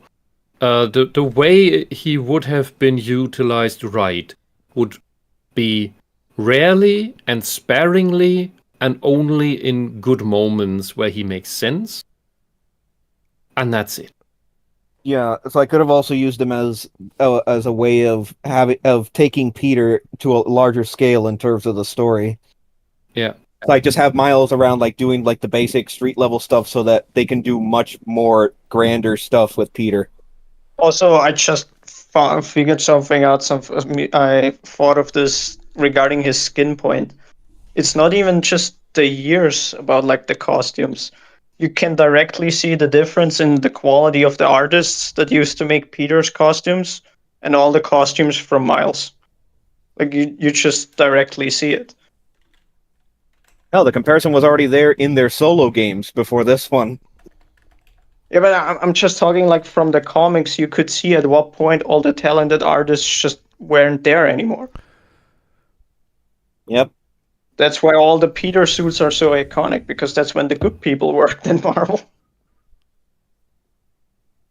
All right. Let alone the iconic status of the Raimi suit. I would even go so far as to say that Spider-Man, Peter Parker Spider-Man, is on the level of how do you translate this? World cultural heritage. He's an absolute artifact of humanity. And you cannot replace something on that level with just any new designed up on a committee board character. That's just impossible. And we have similar high figures within Germany, for example. Like the Bud Spencer and Terence Hill movies are absolutely iconic here. But that is because they have special dubs that make them funnier. But overall, across the world, Spider-Man is everywhere. Everybody knows Spider. You can't just replace them.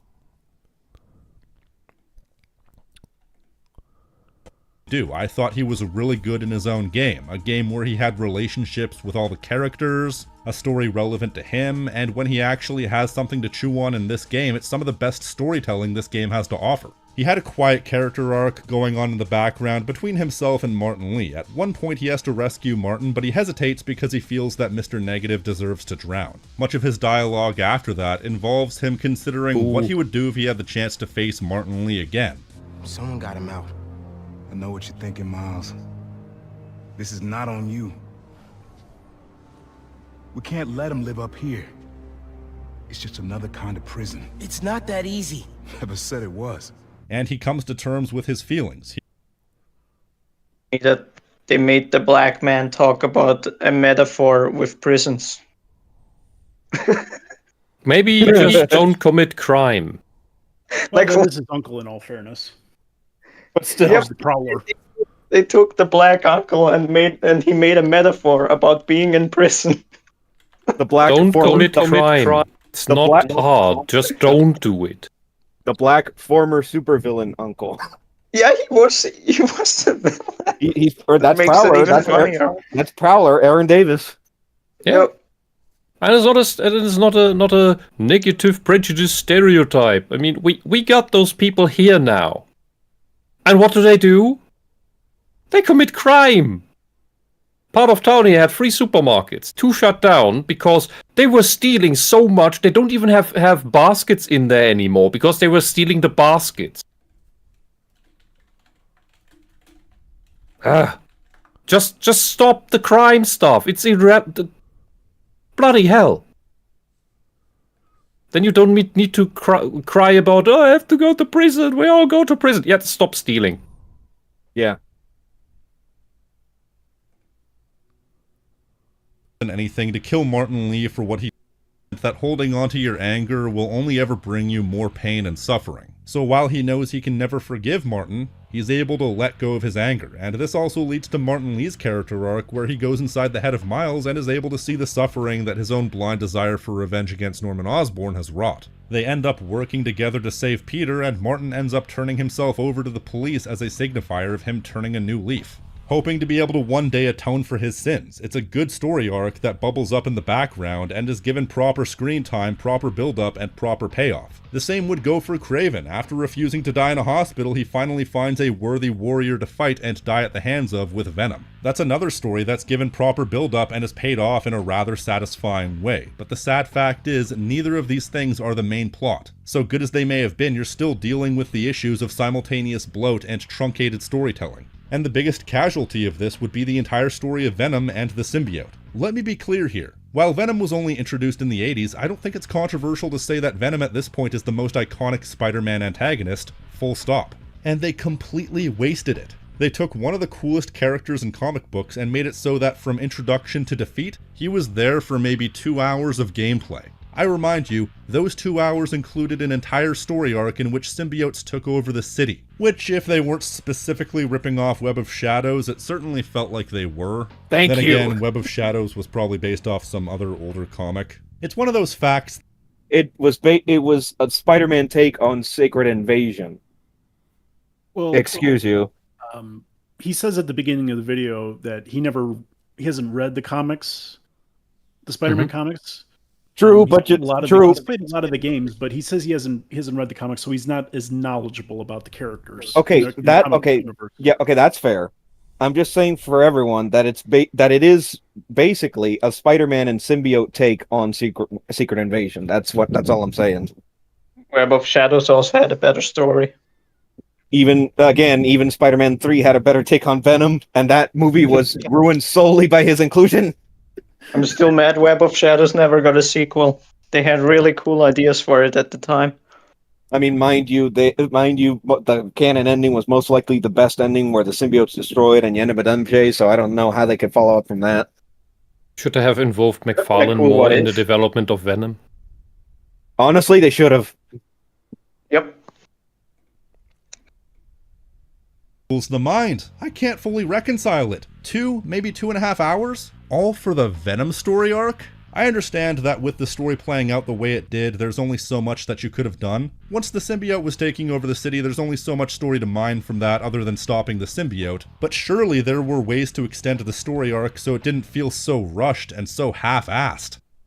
And as a reminder, there was a lot more that ended up on the cutting room floor thanks to the one interview with the voice actor. Yeah, but again, he's like making all these weird points. Like his entire point again is like, it wasn't long enough. It's the problem is not that it wasn't long enough. The problem is that the writing was bad. You can do a good story with Venom in 2 hours if you want to, but it wasn't good. The writing was bad, and they did too much in too little time. And it wasn't the main story. It was a side story. No, Venom was the main plot. Venom was the main plot. I thought he said it wasn't. No, Kraven was the main plot, and then Venom comes in, and like he said, Venom kills Kraven, and Venom becomes the main plot after that point. Oh. Yep, yeah, there's like 2 hours of the game left, and then it's over. Yeah, it's like literally like the final stretch of the game is dedicated to Venom. So the last 2 hours are the whole storyline with Peter and his friend. Venom, the symbiote, and Harry, yes. Really? Yeah. Wow.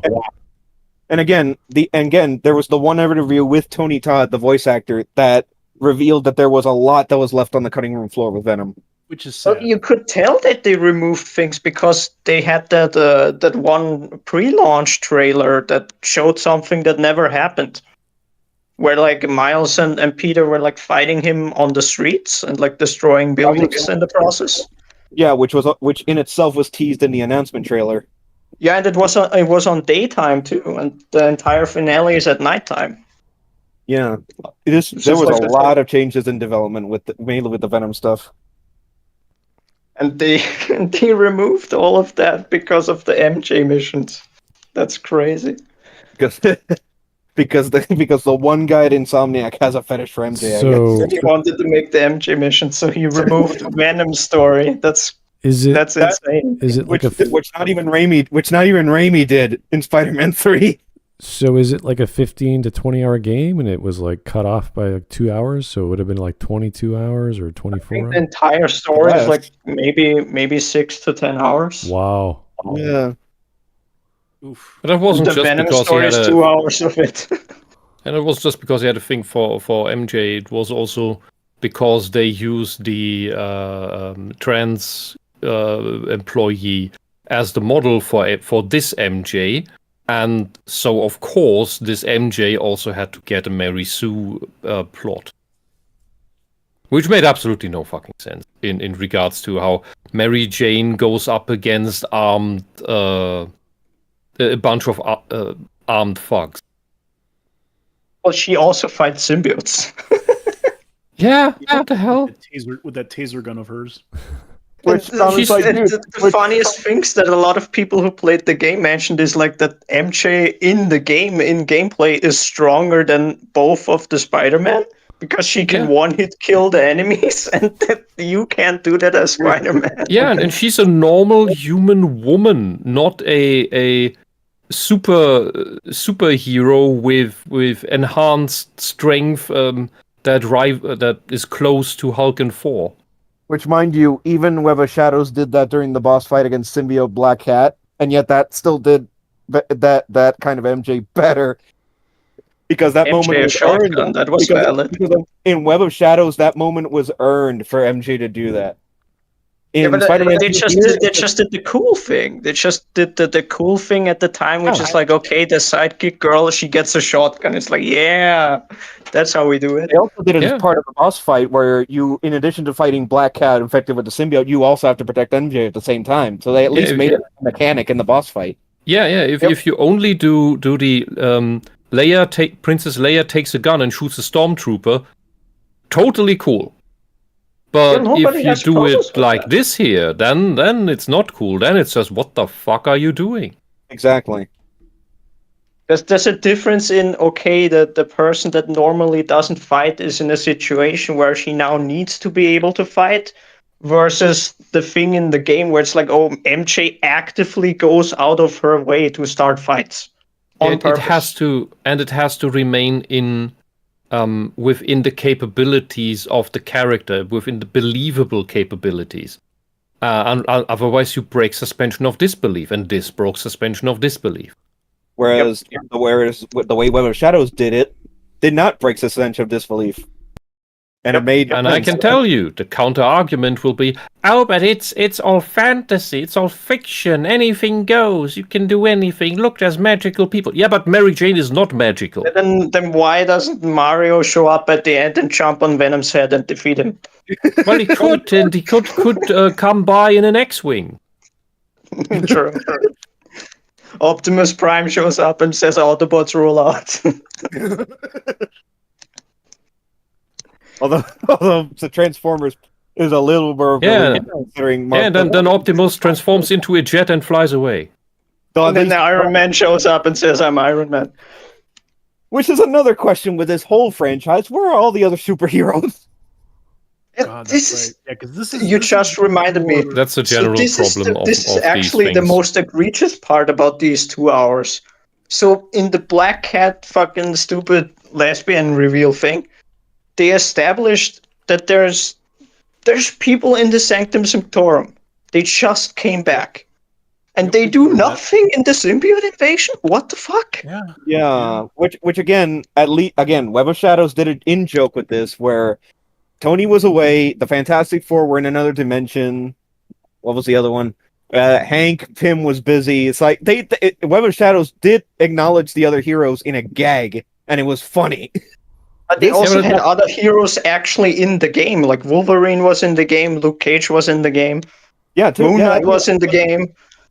But this is the problem with these modern games where it's like they make a haha funny cameo, but then it's like, wait a minute. So you just confirmed that there's people in the Sanctum Sanctorum that don't do anything when something happens to the city. That's retarded. That's stupid. No, that's a general. I always hate when they hand wave it away, saying like, "Well, it's this hero's story." It's like, yeah, but you can't. Yeah, that's why Doctor Strange is going to let everyone die because it's Peter's story. Yeah, to bring up the point again about Web of Shadows. Yeah, a lot of the big name heroes were away doing something else, but the ones that are still in the city, they take the fight to the symbiotes just like you do. Yeah. Like the ones that were said to be there by the plot actually did something in the plot. And to the point where there was literally a game mechanic where you could summon them as an ally. Yep. I think this is what I've been trying to say.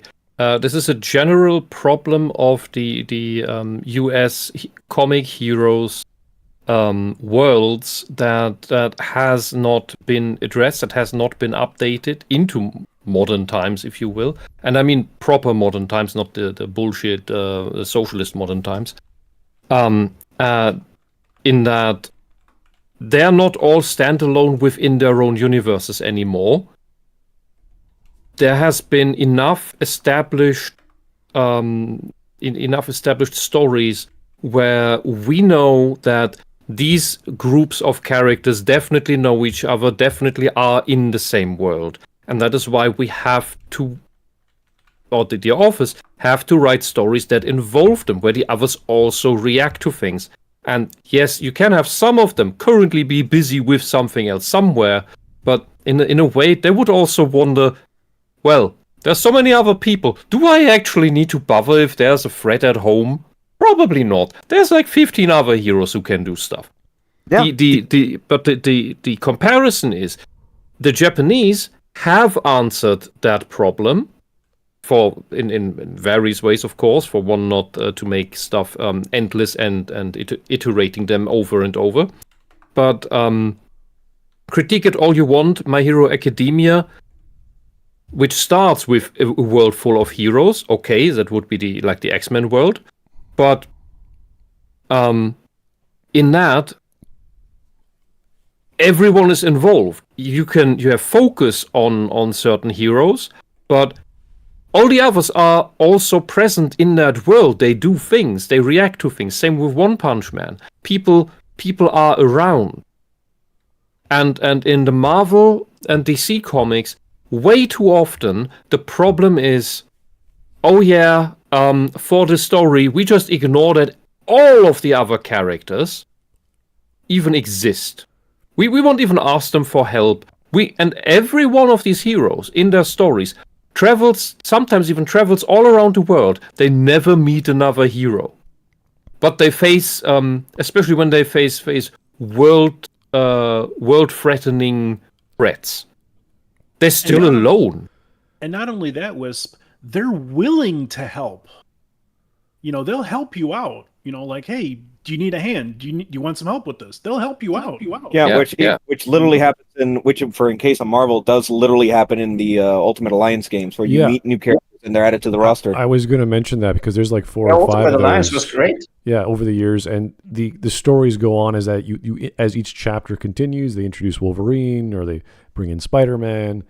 And it's like, oh, this is what you expect because there's so many. You're in the same location. You're in the same universe. Yeah, and the logic in the Ultimate Alliance games is like you're gathering more heroes all together to unite all the heroes to deal with the common threat. Now, they could have done that in this capacity. I don't know how the licensing works exactly when you just have Spider-Man, but you could do that where it's Spider-Man centric, and then there's a chapter 2, there's a problem, and then I don't know, Xavier is popping. Well, mind you, part of it is the fact that Sony has the Spider-Man game rights while Marvel has all the others. Yeah, and but the thing is, at that point, you just remove the cameos. You just don't do the cameos, then you don't have these issues with the plot. Yeah, especially all these characters They want can't to be in the have same both. city. They want to have the cake Yeah. and they want to eat it. They want to reference all the woohoo, the Avengers, and woohoo Iron Man, and Wakanda, and woohoo Doctor Strange. But then when it comes to the plot, they don't do anything with it, and then it has writing issues. Yeah, it just makes no sense. What a smarter move would have been to at some point sit down and, for example, just an example, just a hypothetical idea. You distribute all of these heroes to several cities around the US because it's all about America. And once you're done, you can then decide, okay, which characters make sense to put together in the same city, and at what point do we say, okay, this character we rather put in a parallel universe, and then if they come together, then it's through some interdimensional event. And there's also no excuse to not do it that way, because especially since in the comics years ago, there was a little something called the 50-State Initiative, where every state of the United States of America has their own Avengers team with different members. So there's really no excuse to do it that way. Yeah, and then you just fix that once, put it in concrete, and run with it from then on. That would have been an actual growing up of Marvel and DC. And especially with DC, the problem is there are so many world-threatening threats, but Superman only reacts to them, well, in his own stories, and otherwise occasionally. That makes no sense at all. Yeah, DC, there's even less of an excuse because the Justice League as it stands now is, at this point, at least a galactic scope with them. Well, you have Green Lantern on the same level, effectively, as I Planet was Guardian. just about to say this, that the worst part is that the Lantern Corps exists. So it's like, okay, Earth is getting attacked by fucking interdimensional aliens or something. Where the fuck are the Lanterns? Yeah. I mean, the Sanctum Sanctorum has one excuse, lore-wise, which is that it rather deals with magical threats from other dimensions. So you could say the internal world. And Venom is not part of that. Venom is an alien threat, but since it's that big of a threat, they should get involved anyway. Yeah, because the symbiote does have the potential to be, at the very least, a planetary threat, as shown in the vision that Harry has in his head.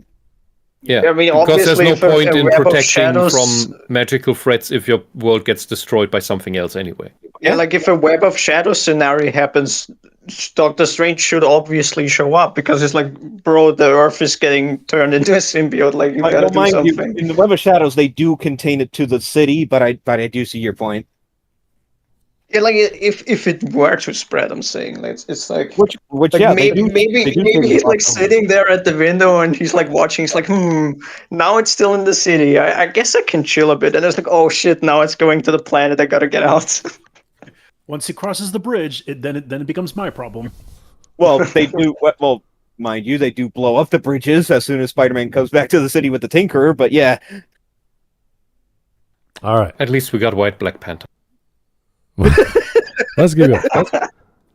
Moving on. Taking up half the game in order to give it the weight that it deserved. And just looking at the way the game played out, there were ways to reallocate resources, reallocate overall game length in order to pump up the parts that needed to be pumped up more than they were. Pardon of all, but because he's showing the footage, I have to mention this. So this is a mission where like these guards that Peter just picked up from the water, like these are actual NPCs that exist in this mission, and they have a shootout with the Kraven enemies. But because this is a stupid modern woke game dev game, these NPCs, they have guns, right? They shoot at the enemies, but they can't actually kill the enemies. Their shots will always miss the enemies until you take them out. It's one of the stupidest things of modern games. They can't defeat the enemies. I actually wanted to bring this up. I don't know if they ever explained this in the game. Kraven and his army, I mean, that's what I'm going to call them because that's pretty much what they are. Yeah, basically. They pretty much take over New York. And they're hunting down the villains. And the cops do nothing. Yeah, because they removed the police from the game because they got woke complaints. People were complaining in the first game that there's too much police, so they literally removed the police NPCs from the game. In New York. That's actually the reason. If there's no police, how can Miles' uncle complain about prison? Good question. Which, Well, no, Wisp, you see, I figured it out. There's no police, but there's still white people in the game.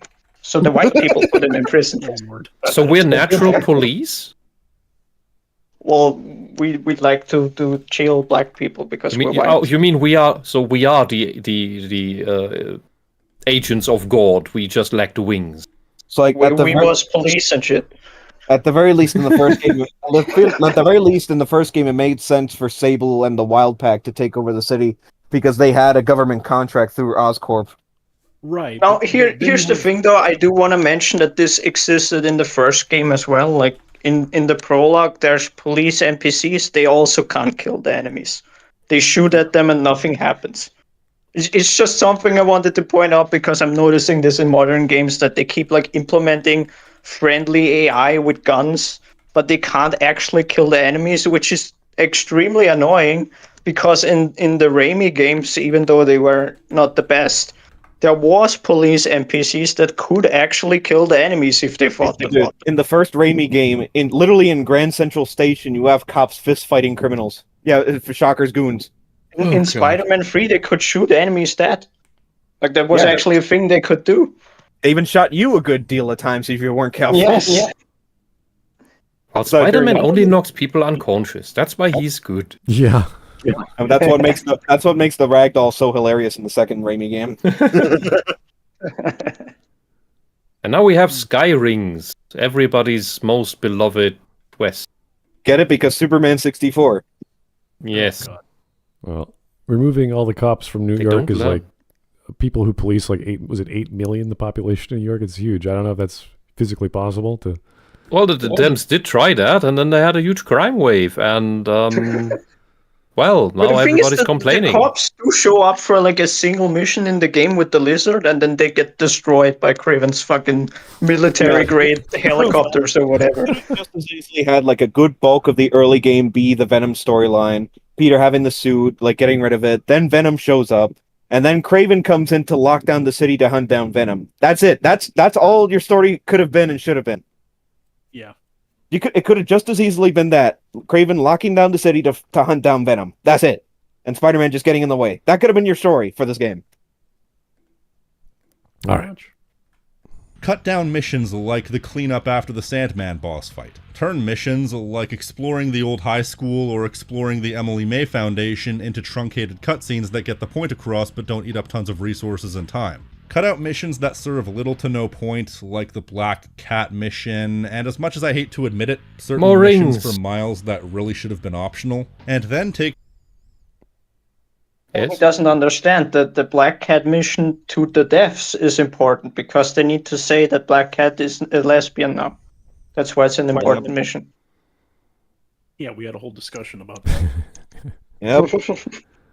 And then take those extra resources and extra time and really rebalance the game to focus on paying off the more important elements. Give us more time with Agent Venom. Give us more time with Peter being corrupted by the symbiote. Make that payoff of Peter turning a new leaf feel earned. Then, using every other last bit of resources you have, pump up the third act full of steroids. Have Scream be more than just a one-mission character. Have the symbiote takeover be longer and more elaborate. As a matter of fact, if you want to compensate for truncating the story involvement of Miles in the first part of the game, you can use the third act. There's the aforementioned mission where Miles and Lee have to save Peter. What if you expand on that idea? What if you have a chunk of missions where the entire city is taken over and the only people left are Miles and Lee, and you have to save Peter and MJ in order to start clawing the city back? I think that's an idea with legs that could have extended the third act by a couple of missions. Peter needs to get saved even more by Miles. That's how we fix the game. Thank how you. do we show that Miles is totally better? Yeah, how about Peter has to save Miles? How about that? Again, the most. How about Peter actually teaches Miles something while Miles learns the ropes?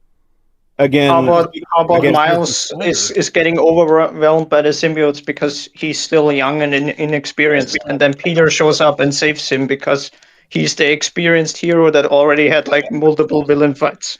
And so Miles gets humbled and learns to maybe take a step back somehow. But hey, that destroys the whole black culture where everything's about ego and boasting. But then, no, see, Wisp, then we can't have the cutscene where Peter says, Miles, I'm so glad you are here. The city only needs you. You only need to be Spider-Man. They don't need me. I can retire.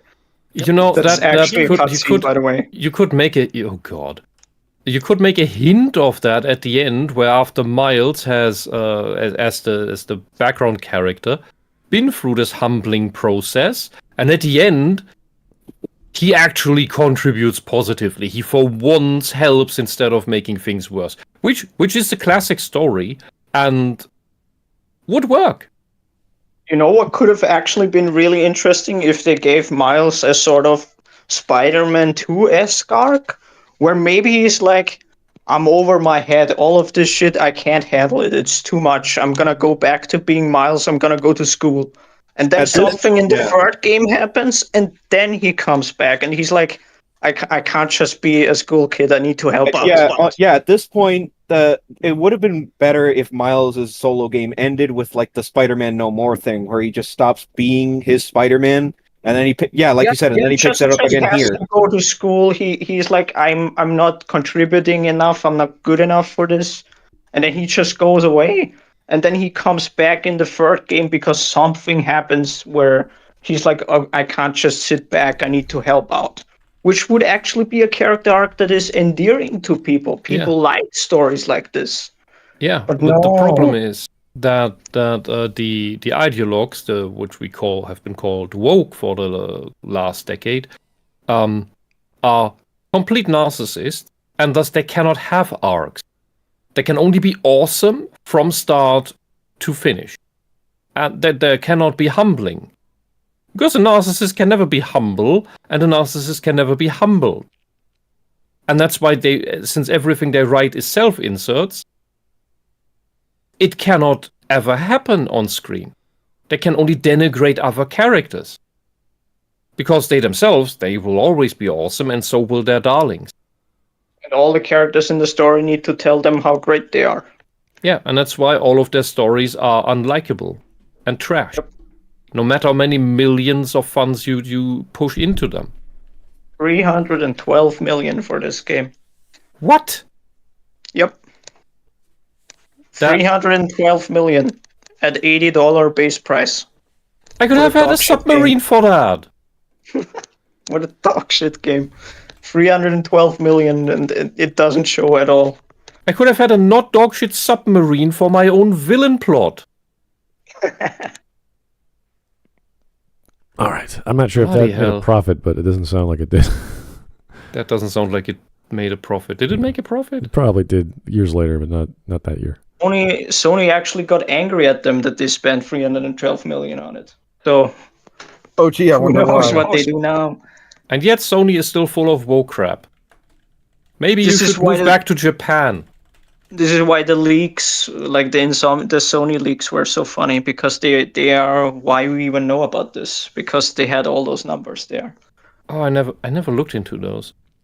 Well, that was a fun time.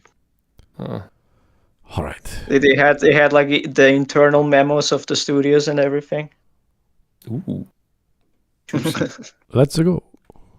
It's only one idea. Point is, Marvel comes across as a giant missed opportunity.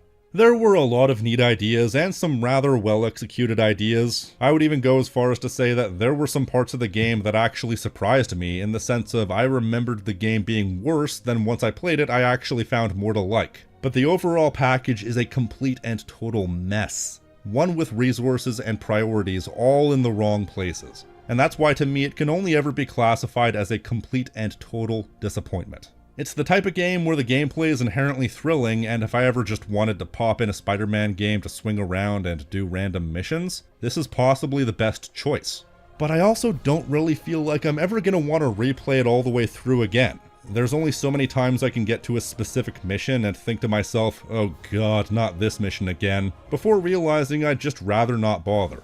I'll never get tired of playing through Spider-Man 2018 even if the gameplay isn't as refined or as deep, because that's a game that engages me on a different level. And like I said, it's because of that game that I did hold Spider-Man 2 to such a high level of scrutiny, but even on its own, I can't exactly say that I would ever feel the urge to replay Marvel's Spider-Man 2 all the way through again.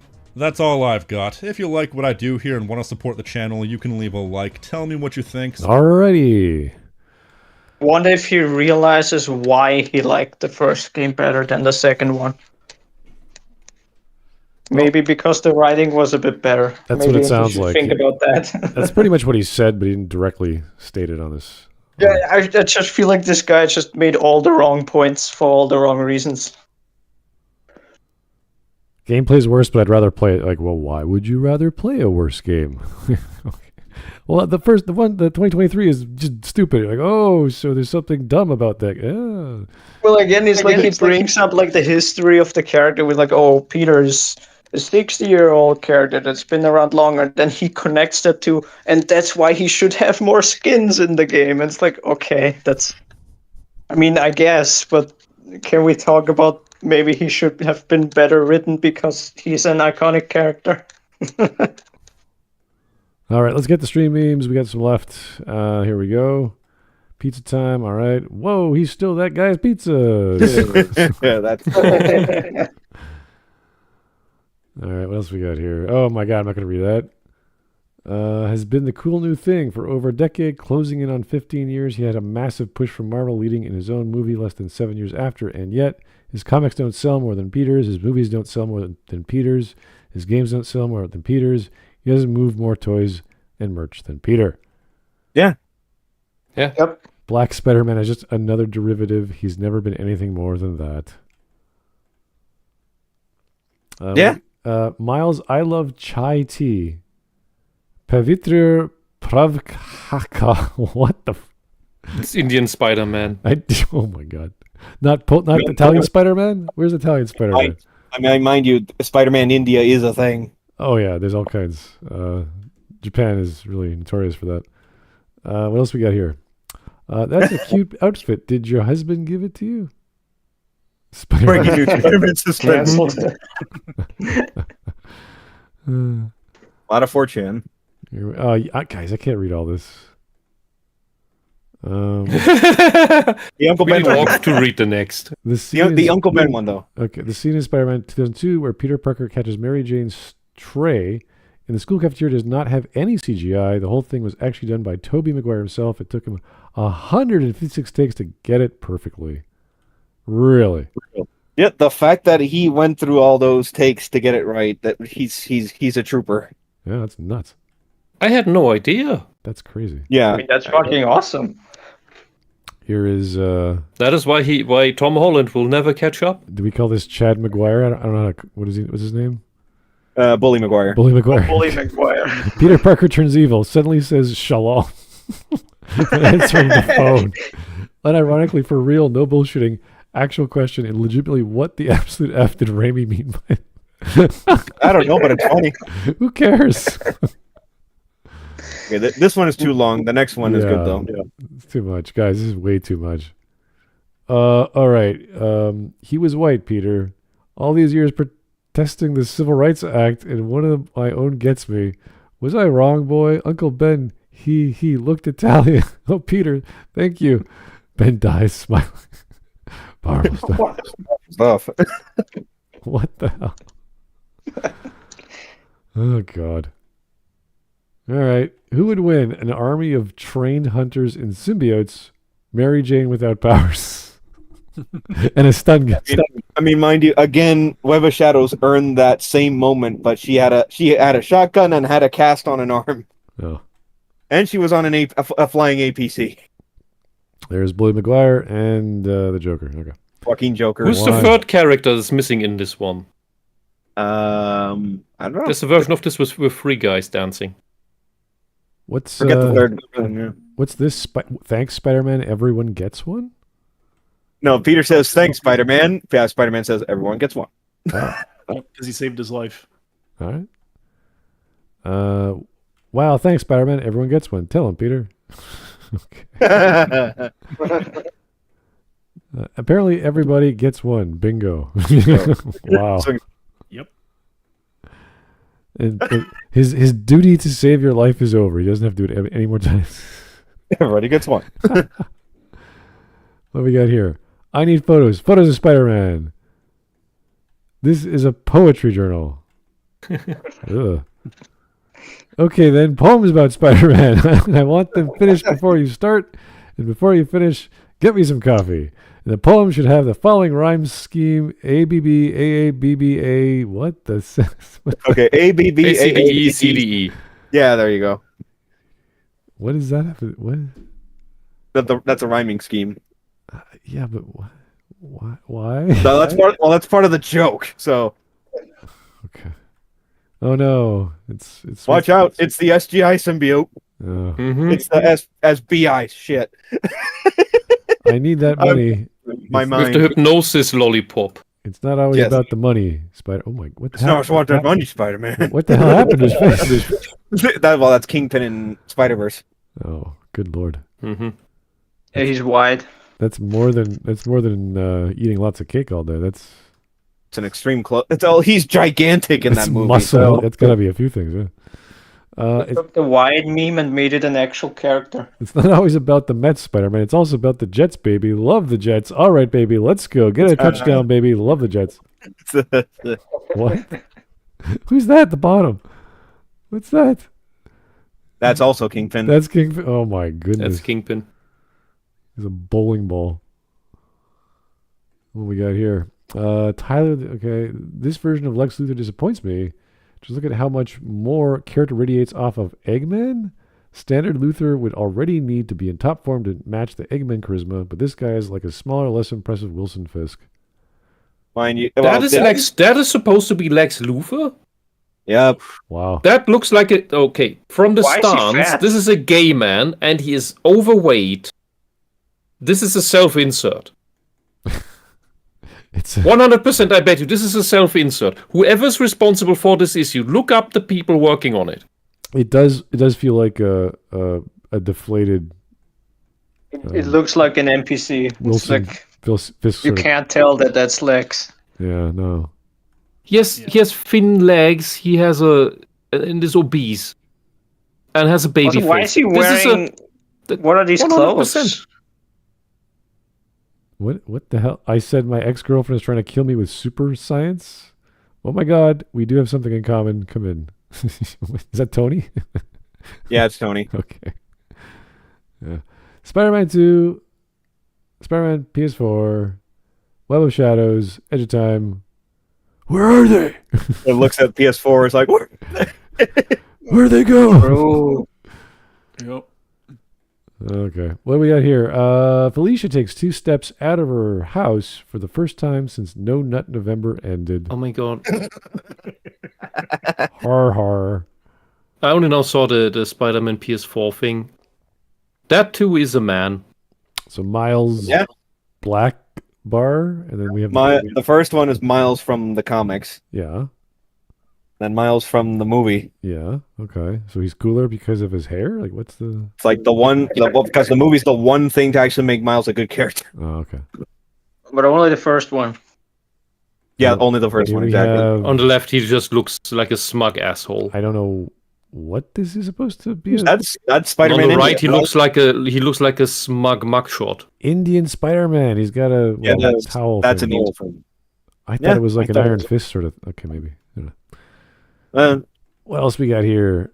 Indian Spider-Man. Problems, infrastructure. Watch out. Cast. What's your surname? That's good. Wait a second. Media. Arrest this anti-national? Oh. Is he Northern Indian? Is he Pakistani? I think the infrastructure joke is the best one. Just imagine him trying to swing around and everything breaks. all the bricks just rip right off when he pulls on them. Yeah. And that's why China can't have Spider-Man either. Well, certain cities. Japan did, and it was awesome. Yeah. Oh, in China, Spider-Man's webs would also break. Yeah. Well, they would also roll out the tanks. Well, that's also why Japanese Spider-Man is a tokusatsu hero, and it's awesome. Yeah, well, that's another story I entirely. have to watch that still. Oh my god, you don't want to. It's so weird. What, Japanese Spider-Man? How dare you? I will have a tokusatsu here. It's not I as am weird. Spider-Man, the emissary from hell. That's an actual line. Yes. You know what? That reminds me of the fact that they did give Japanese Spider-Man his own costume recently. Oh, I'll show you that later. He pulls out an MP40 and starts shooting at them. No, that's a whole other thing. It's so crazy. It's not as silly as Italian it's the best Spider-Man, thing ever. but yeah, it's so like he teleports. It's like, what the fuck is going on? He has a super. Does he have a super robot that fights? I can't like what? Yeah, he has a giant robot Leopard on. It's so crazy. Yes. So nuts. Anyway, that was again. We do enjoy the Tactical Bacon commentary. It's always as if he's like a twisted view of we think is like a cool argument, and it's like he's missing a lot of points here, or the argument he's making is a bit off, but he's not inherently wrong. It's just a different take on why he wants something changed. So it feels like he's thinking about it a little, but not enough.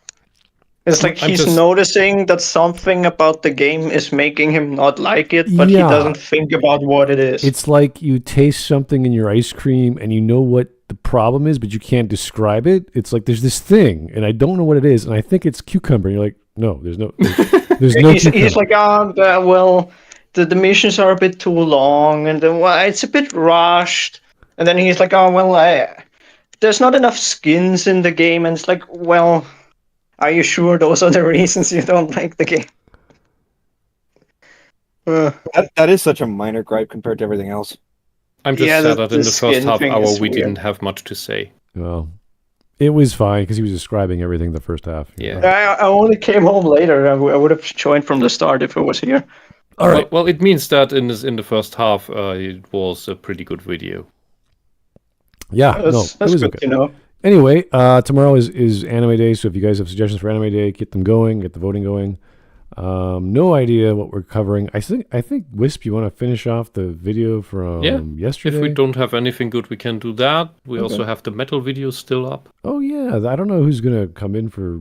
I don't know who knows metal very well. Well, Rabbit would be up for that one. Okay, all right, fair enough. We'll see if we get anyone else, but not really my area. I might ask someone else to pop in to talk about that. That's a loss to your life, man. I don't mind metal. It's just one of those things in the 80s where I never got into it because I was a kid. And in the 80s? Yeah. Metal is life. It never died. It was... Okay. Mozart is bigger. Okay. Anyway. If Mozart was alive today, he'd make metal. I wouldn't... Everybody knows that. Same with Beethoven. Mind you, we did lose Ozzy recently. Yeah. Okay, different comparison. Anyway, thanks, guys. You'll always be here in spirit, though. Ozzy Osbourne, okay. Yes. Kiss. Anyway, thanks, guys. Have yourself a great time. Get some water going. It's still summer, although summer's slowly approaching to, what is it, fall? Yes. Yeah, fall. So, summer went by. Not too fast, but still, you felt it. It got hot here and there. Off and on temperature, off and on rain, and just need more temperate temperatures. I think that would make us feel a bit more comfortable these days. It's getting stuffy where I'm living. Got to go for more walks and more water breaks and more naps. Either I'm getting very old. I don't know. It's one of those. Anyway, have a good one. We'll talk to you soon. Good night. Good night, everybody. Bye-bye.